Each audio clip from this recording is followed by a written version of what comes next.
Maafkan daku kekasih,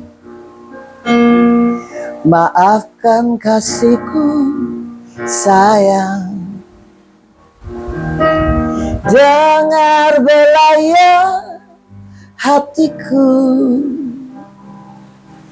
yang kini dirundung malam. Tiada tujuan hati memutus tali cintamu,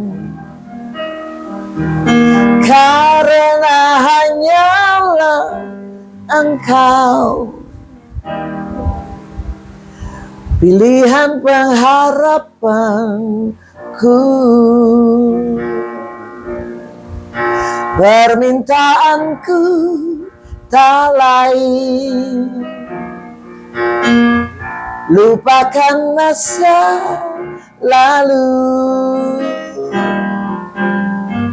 sampai ke hatimu kasih.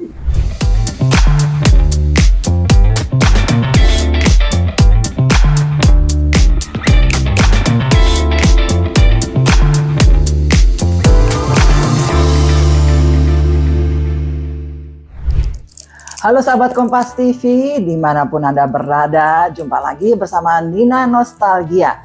Di edisi kali ini, Nina Nostalgia menghadirkan bintang tamu yang juga spesial seperti edisi sebelumnya, Diva Jazz Indonesia. Siapa? Anda penasaran? Langsung saja kita sapa, sudah ada bersama dengan saya saat ini, Mbak Ermi Kulit. Mbak Ermi Kulit, apa kabarnya? Alhamdulillah sehat, baik. Suaranya ya sudah jazz gitu kan. Kegiatannya apa nih akhir-akhir ini, Mbak? Akhir-akhir ini kemarin kan baru puasa ya. Jadi kalau penyanyi itu puasa tuh sepi job. Oke. Jadi kerjaanku puasa dan sekalian menunggu job. Kalau artis-artis sekarang kan ada juga yang punya channel YouTube gitu kan. Ya, Mbak Ermi saya kebetulan belum.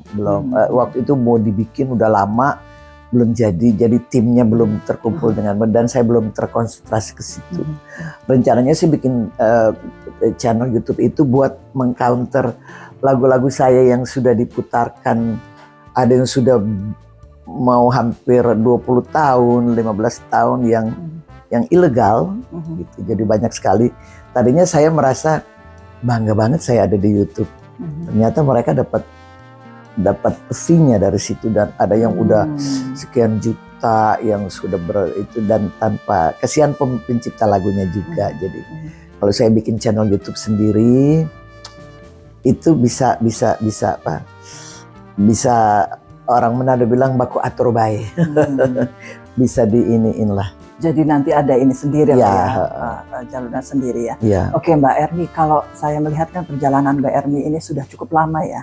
Kalau saya baca tuh 50 tahun. 50 tahun, 1973 ke Jakarta. Ya. Tahun lalu saya bikin konser dalam rangka Ermi Kulit Berkarya, 50 tahun di salah satu gedung di Jakarta. 50 tahun nggak terasa. 50 tahun sudah terasa, saya belum lahir itu. 1973 ya Mbak ya? Iya. Itu kalau bisa diceritakan nggak Mbak? Mungkin fans-fans yang sekarang ini pingin tahu Mbak. Mungkin ya yang sebelumnya kan udah mengikuti ya. Tapi kalau generasi sekarang kan mungkin pingin tahu Mbak Ermi itu dari perjalanan awal apakah sudah langsung kecemplung di jazz atau memang sempat ke pop dulu atau seperti apa sebelum ditemukan oleh Bang Ireng Maulana? Ya, jadi saya ke Jakarta tahun 73 di Manado juga sudah. Saya dari Manado sudah nyanyi dari masih sekolah udah nyanyi pas selesai SMEA saya ke Jakarta dan tujuan saya adalah harus menjadi terkenal di ibu kota. Maksudnya tujuan lu apa sih? Terkenal dan kaya.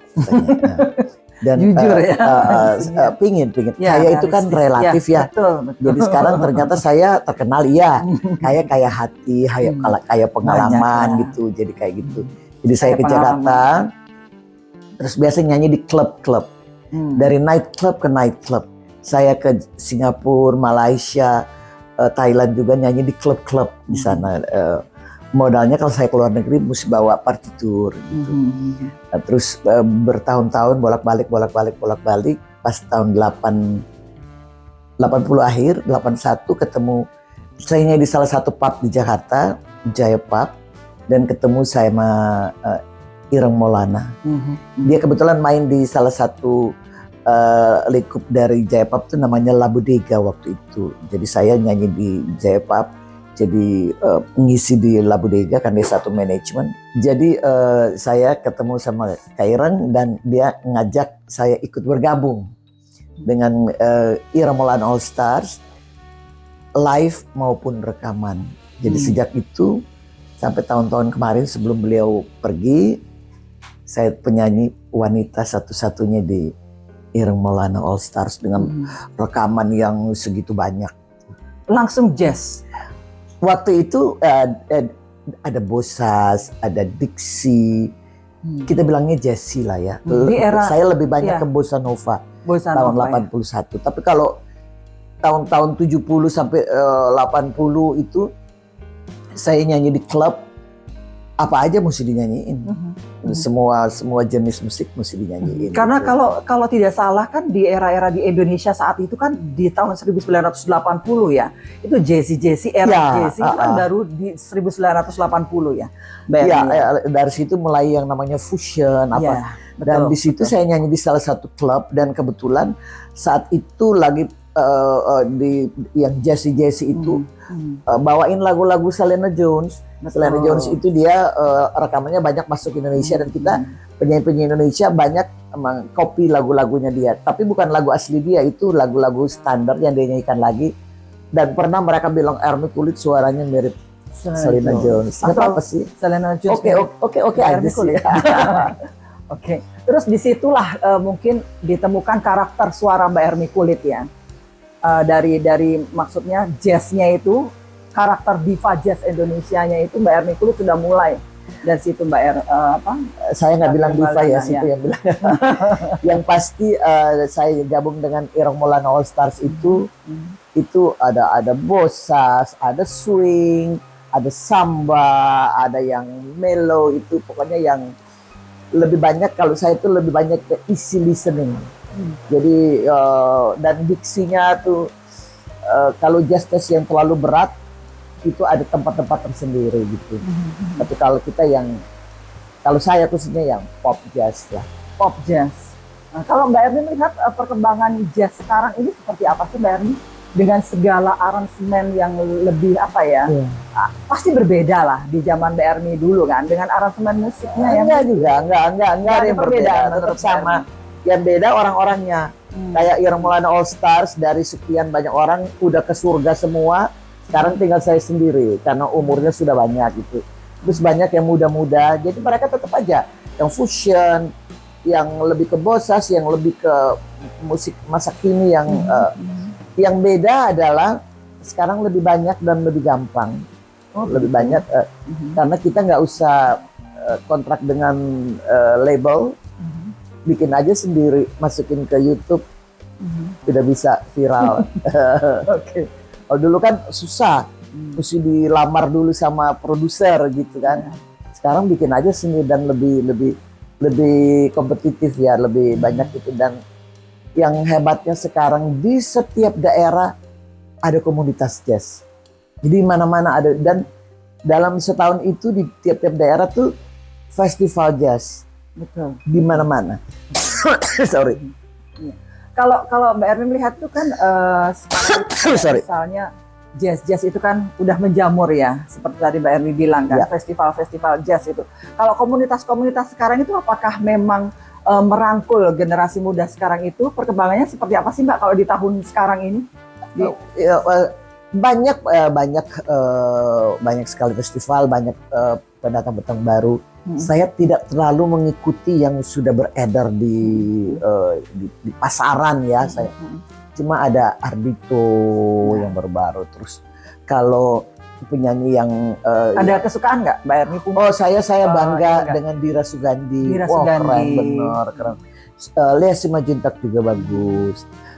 yang lebih jazzy, yang lebih ke pop juga. Eka Deli keren bener kalau nyanyi. Banyak penyanyi-penyanyi baru yang muda-muda, lebih muda ya.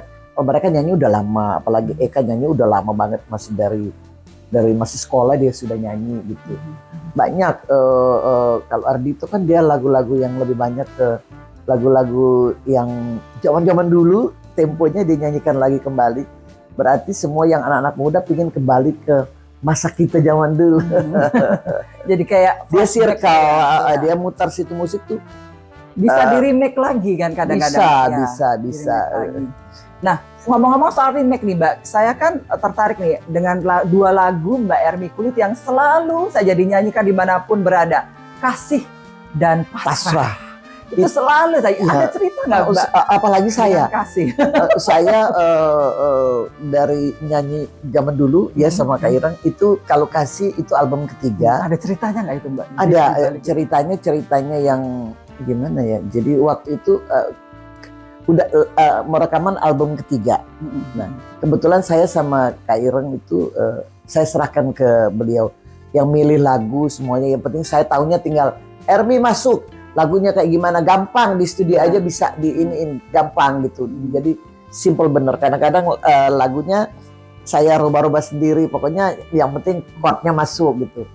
Udah gitu terus satu waktu di studio dia bikin intronya. Dang dang dang dang dang dang dang dang dang dang. Aku komplain Kak Ireng kok kayak dangdut sih.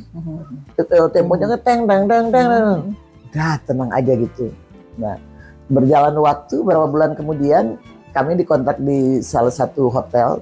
Pas kita manggung situ, Ermi udah mau udah dipilih lagu, sudah lagu mau beredar. jagoannya ya? Dulu kan 10 lagu. Satu lagu yang jadi jago, yang ada side A, side B lah gitu, di kaset. Satu lagu yang jadi jago, jadi yang 9 pelengkap penderita. Ya, side A, side B satu lagu yang kayaknya dijualnya satu lagu. Lagunya apa Kak Ireng jagonya? Kasih yang mana? Kasih yang gimana? Aku kan udah lupa. Itu yang kamu bilang intronya kayak dangdut, teng dong dong dong. Itu, oh gila tuh lagu. Terus berapa lama kemudian saya diwawancara di radio, beberapa radio. Ada salah satu radio juga band Sleo. Rupanya di depan situ kan dulu kan ada chart. Jadi sudah berapa lama lagu ini anak tangga pertama gitu. Rupanya di depan situ kan ada tulisan minggu kemarin gitu. Saya nggak perhatiin itu pas wawancara. Ermi tahu nggak sih lagunya jadi anak tangga pertama? Nggak tahu. Ternyata udah 1 bulan anak tangga pertama dan Kasih itu luar biasa. Richard Kyoto yang bikin lagu itu dari tahun 86 sampai hari ini. Saya nyanyi di mana-mana orang pasti mesti request itu dan melekat di itu luar biasa gitu. Kakak adik 2, satu lagi Rian Kyoto, Pasrah gitu. Jadi ya udah dua-dua. Jadi saya kalau di mana-mana nyanyi lagu pertamanya Pasrah, nutupnya Kasih. Secuil aja Mbak, secuil aja. Kasih gimana Mbak? Gimana? Biar sahabat Kompas ya. Sahabat Kompas biar Kasih, gitu. Dengarlah ya, hatiku berkata, aku cinta kepada dirimu sayang. Kasih, percayalah kepada diriku. Hidup matiku hanya untuk ingat kan? Oh itu yang menduduki tangga teratas ya. Itu selama tahun 86 waktu ya, itu. Selama berapa tahun itu?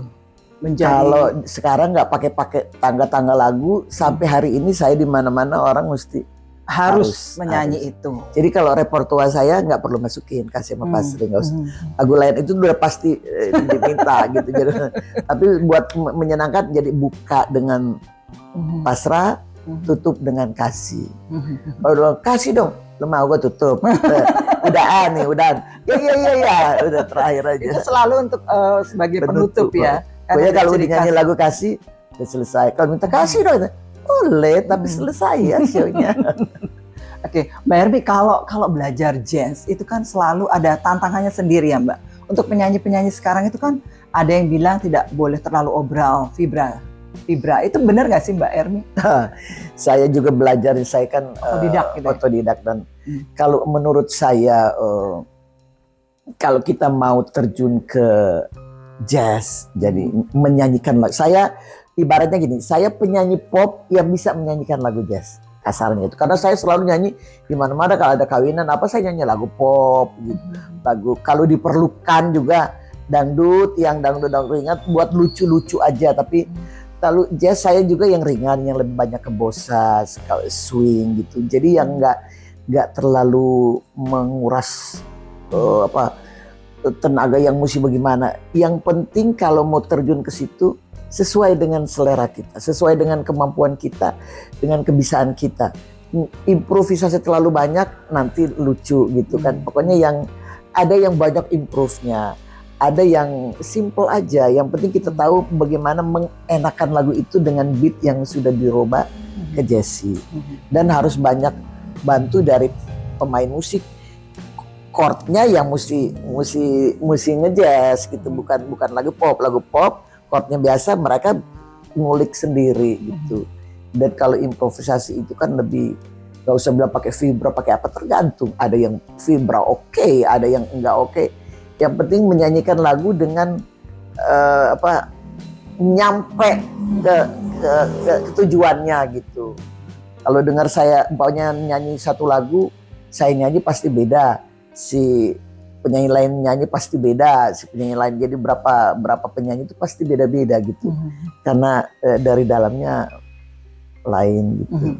Ada nggak pengalaman yang paling berkesan selama 50 tahun berkecimpung di belantika musik Indonesia? Ada nggak pengalaman misalnya ketemu penggemar gitu misalnya, itu Mbak Ermi Kulit bukannya, itu ini itu atau di panggung atau mungkin kalau lupa lirik atau apa gitu, pernah nggak Mbak? Kalau lupa lirik tuh sering. Tapi kita pinter-pinter kita aja ngarang aja sendiri, atau kebetulan saya beberapa waktu yang belakang ini nyanyi di mana-mana, orang tuh saya kerjanya ringan bener. Saya nggak perlu nyanyi, nggak perlu belajar lagu yang populer apa ya sekarang ya, nggak perlu, karena orang undang saya pingin nyanyi lagu, pingin denger lagu-lagu saya, jadi ini enak bener, gampang. Dan kadang-kadang kalau baru satu kata semuanya udah ikut nyanyi. Jadi kalau ada yang lupa kata ada triknya ya, tinggal ngendarin mic gitu ya. Jadi gitu, kalau enggak kita mesti bingung lagu apa ya yang lagi populer sekarang, harus diikutin. Kan enggak, lagu saya itu yang mereka mau dengar. Coba nyanyi lagu lain, mintanya lagu yang di rekaman saya gitu. Jadi itu kalau pengalaman yang indah kalau ketemu penggemarmu itu sudah makanan sehari-hari gitu. Yang lucunya aku nggak dandan gitu dengan polos, orang bisa kenal. Oh ya, ada gitu kan. Terus kadang-kadang suka bercanda. Kalau saya udah dandan, kayak sekarang ini kan lumayan cantik ya pemirsa saya. Selalu. Karena pakai bulu mata gitu, dia beda gitu, pakai lipstick. Giliran gua hapus, giliran Mbak Nina mau datang ketemu, saya buka pintu, Mbak Nina pasti nanya, "Ibu ada Ermi Kulit nggak?" Masa sih Mbak Ermi? Karena beda. Saya suka bercanda gitu, beda kalau kita lagi dandan atau enggak kan beda. Tapi saya berapa kali nggak dandan, kalau jalan kemana-mana masih banyak loh yang kenal gitu. Yang ada yang saya pernah di salah satu mallnya nggak terkenal, kebetulan ada urusan saya ke sana dekat-dekat daerah Priuk tuh. Itu jaraknya kira-kira masih 10 meter kali. Tukang ini salesnya gitu. Saya sama teman-teman saya udah pakai kacamata loh, pakai kupluk gitu. Dia bisa kenal. Itu Mbak Ermi Kulit. Itu shock bener. Soalnya maksudnya kalau saya lagi ini sih oke gitu. Ini dia bisa dia kenalin gitu, dan saya merasa bangga bahwa saya kan nggak muda lagi ya, pasti udah berubah dan masih ada orang ingat, dan luar biasa karunia yang Allah kasih ke saya sampai pastilah Diva Jazz Indonesia, masa siapa sih yang nggak ingat Mbak Ermi? Ya loh, saya nggak lagi bohong loh ini. Oke Mbak Ermi, terakhir nih Mbak, sekarang kan menjamur ya, ini mungkin selalu pertanyaan di Nina Nostalgia itu selalu saya minta bintang tamu untuk bernostalgia ini, pesan untuk generasi sekarang ini, Mbak. Apalagi teman-teman kita, sahabat Kompas TV yang senang dengan musik Indonesia. Oh, Terima kasih, Mbak. pesan saya cuma gampang aja. Jangan terlalu banyak dengerin Korea dan lagu barat. Kenapa? Anak saya gila Korea. Dengerin lagu-lagu Indonesia kita. Harus jadi nomor satu gitu. Boleh dengar Korea, boleh mau dengar J-Lo apa whatever gitu, silakan. Tapi diperbanyak lagu Indonesia. Karena kalau bukan kalian siapa lagi coba? Siapa tahu bisa inspirasi juga dicampur gitu, enggak ya? Kita aja jadi apa? Jadi raja di sini aja di kita. Kalau kita mau ke sana ada beberapa teman apalagi yang sukses di luar juga ya. Ada si apa tuh yang di Prancis, si Anggun itu luar biasa. Dia pun udah di sana gayanya tampangnya tetap Indonesia sekali. Dia nggak putihkan kulitnya, tetap aja rambutnya lurus panjang tetap, dan dia ciri khas itu tetap ada beberapa lagu Indonesia. Dan terus Agnes juga itunya lain ya, ininya apa pilihan musiknya lain, itu oke aja. Tapi kita yang di Indonesia apalagi sekarang nggak punya toko kaset, jadi semuanya mesti pakai denger lagu halo gitu, udah nggak ada CD nggak dapat. Tapi tetap harus banyak dengerin lagu Indonesia. Baik, lestarikan musik Indonesia. Musik Indonesia, keren. Terima kasih Mbak Ermi Kulit sudah hadir di Nina Nostalgia di sekali ini. Question and answer. Nyanyi jazz di gunung, nyanyi jazz di kota. Gunung dan kota. Salah satu. Lebih banyak di kota. Di gunung juga. Bulan ini udah 3 di gunung. Oke. Bermain medsos di rumah atau hangout bersama keluarga? Medsos di rumah. Yang tua-tua aja. Facebook. Yang tua-tua, orang tua. Baiklah. Oke. Lagu romantis atau lagu sendu? Romantis. Kemudian solo atau vokal grup? Solo. Oke. Terima kasih. Solo mio. Thank you.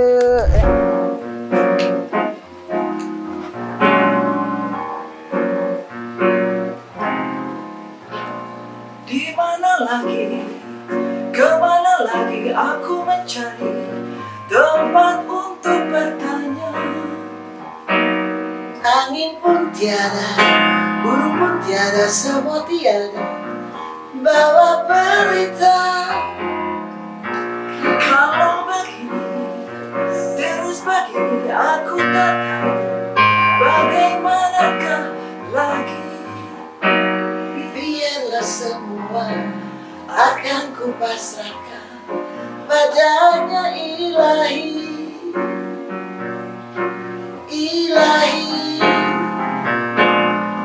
Padanya ilahi. Padanya ilahi. Mbak Ermi, thank you. Sampai jumpa sahabat Kompas TV di edisi pekan depan. Dah. Oke.